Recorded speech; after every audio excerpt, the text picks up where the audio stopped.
ના બાપુ, હવે આ શરીરનો કઈ ભરોસો લાગતો નથી.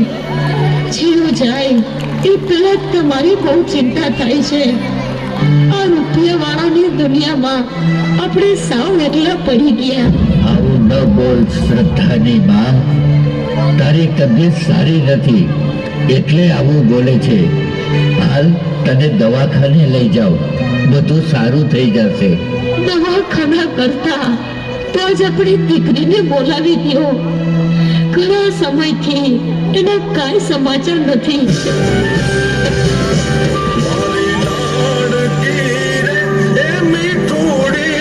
અમે જોશું તારી.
મોટા પરિવારમાં કામકાજને લઈને કદાચ દીકરી ફોન કરવાનું ભૂલી ગઈ હશે.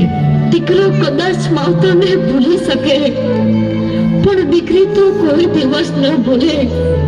જરૂર મારી દીકરી. અરે શું થાય છે તને? કેમ કઈ બોલતી નથી? હે ભગવાન, આ તારી કેવી કસોટી છે. તું પણ અમારી જેમ લાચાર બની ગયો છે. અરે એક વાર આ પૃથ્વી ઉપર આવી અમારી જેમ મા બાપ બનીને તો જો. શ્રદ્ધાની માં, હાલ હિંમત કરીને ઊભી થા. અહીંયા આપણી મદદ કરવા વાળું કોઈ નથી. મદદ કરવા કોઈ નહીં આવે. બાપુ. અરે મારી દીકરી, આજ ખબર પડી કે નજીક રહેતા દીકરા કરતા દૂર રહેતી દીકરી પહેલા પહોંચી જાય છે. બાપુ, આ શું થઈ ગયું બાની? દીકરી, સારું થયું તું આવી ગઈ. બેટા, ભાગ્યમાં જ ઠોકર લખી હોય એ ભોગવવી તો પડે જ છે. નહીં બાપુ, ભૂલ મારી છે કે હું આપને મળવા ના આવી શકી. બાપુ, અમારે બિઝનેસ મોટો હોવાથી હું પણ કામમાં વ્યસ્ત થઈ ગઈ છું, જેથી મળવામાં મોડું થઈ ગયું. મને માફ કરી દો બાપુ. કઈ વાંધો નહીં બેટા, તું સુખી છો એ જાણીને બહુ આનંદ થયો. બીજી કઈ તકલીફ તો નથી ને બેટા? ના બાપુ, તકલીફ તો તમારી જોઈને બહુ દુઃખ થઈ છે, પણ હવે તમે જરાય ચિંતા ના કરશો. હું આવી ગઈ છું. બા, તમે આરામ કરો. હું ને બાપુ તમારી દવા લઈ આવીએ. ચાલો બાપુ. આ છે દીકરીનો મા બાપ પ્રત્યેનો પ્રેમ અને લાગણી, પણ આપણે સમજી શકતા નથી. દીકરી એટલે માવતરને જીવવાનો આધાર, માવતરને જીવવાનો આધાર. માં, હું આપની એક વાત કહેવા આવ્યો છું. આ દિવસે ને દિવસે તમારી તબિયત બગડતી જાય છે, તો મનીષા કહે છે કે બા અને બાપુને વૃદ્ધાશ્રમમાં મૂકી આવીએ, ત્યાં સારવાર પણ થાય અને આરામ પણ. તમારું શું કહેવું છે? શ્રદ્ધાની માં, આ લે, હું તારી દવા લઈને આવ્યો છું. કેમ છે તબિયત? સારું છે. ને આપણો દીકરો પણ આવ્યો છે. મળવા નથી આવ્યો, પણ આપણને પાછા વૃદ્ધાશ્રમમાં મૂકવા માટે લેવા આવ્યો છે.